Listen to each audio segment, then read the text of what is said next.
Aksi duel remaja putri terekam dalam video sempat viral di media sosial.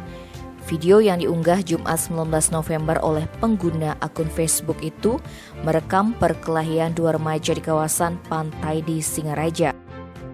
Aksi keduanya pun mengundang komentar netizen. Bahkan pihak kepolisian turun tangan untuk melakukan penyelidikan terhadap video tersebut. Kapolres Buleleng AKBP Andrian Pramudianto Senin 22 November pagi menerangkan perkelahian ini terjadi antar remaja putri yang masih berusia 15 tahun. Peristiwa ini terjadi Rabu 17 November sekitar pukul 17 WITA.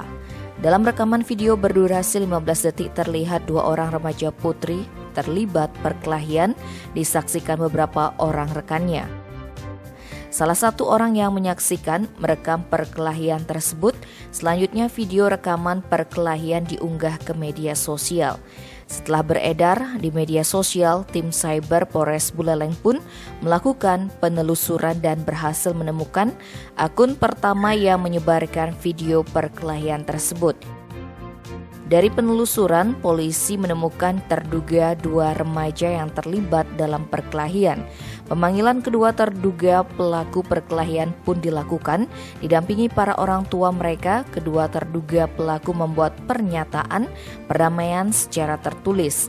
Motif perkelahian ini terjadi karena rebutan cowok. Tim Bali Express melaporkan.